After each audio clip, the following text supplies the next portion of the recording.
Hello everybody and welcome to another mystery box function challenge. In the purple mystery box there is a math and your challenge is to figure out what that is. You can use the link in the description if you want to try this out on your own, and when you've got an idea come on back and see if we get the same thing. All right, let's start with a 0.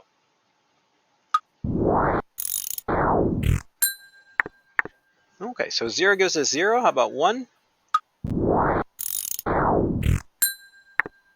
There we're at 1/3. How about 2? Huh, 2 we're also at 1/3. Interesting. I'm just going to investigate 1.5. Yeah, there we're up just a smidge, so it's the crest of a hill, but it's a pretty shallow looking hill. How about 4? And that's going down. Let's go way out. How about 9?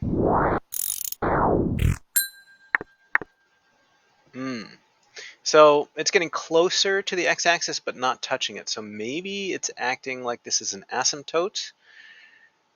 And so if that's the case, it makes me think maybe rational functions. So that's a possibility here. I mean, it could be some other things. Let's examine in the negatives.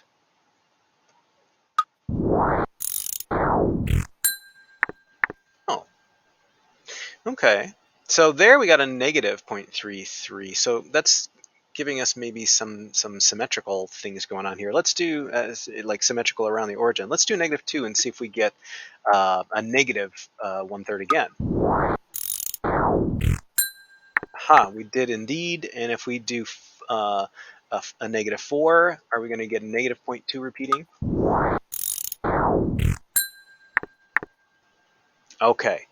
So I think we've got the basic shape of this graph. Any ideas? I think this kind of a graph can be pretty confusing. The behavior with the asymptotes, with the x-axis being an asymptote, and it looks like it's an asymptote from above here on the right and from below on the left, it points to a rational function. And I think this is the kind of rational function with no vertical asymptotes, only that horizontal asymptote. And how do you get no vertical asymptotes? Well, you have to have something on the bottom that can never be 0. And usually what that is x squared. I suppose it could be a higher even power, but you want to have something that's going to turn this positive, and then adding something. So I think quite a while ago we saw something like 1 over x squared plus 1 or x over x squared plus 1, something like that. And it looked fairly similar to this graph. I don't think that's this one though. Um, hmm.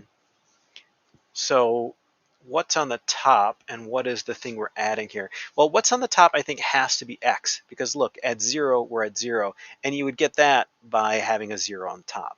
So I think that's probably what's on top. And what is going to be on the bottom? Can it be 1? What would we get for 1? We'd do 1 over 1 squared plus 1, so that should be 1/2. We're getting 1/3, so this has to be 3 on the bottom.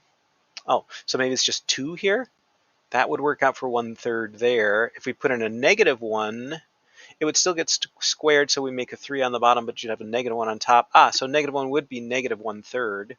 Let's try it with one more value. I like this 0.2 repeating because I happen to know what fraction that equates to. So let's put in a 4 and a 4 squared plus 2.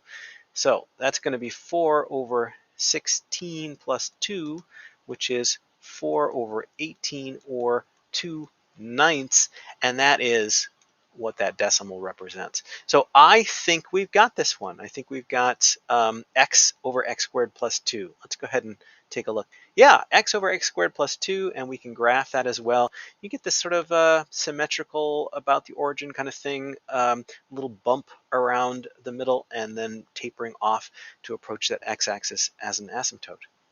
Well, how did that go for you? Were you thinking rational function? Let me know. Thanks, everybody.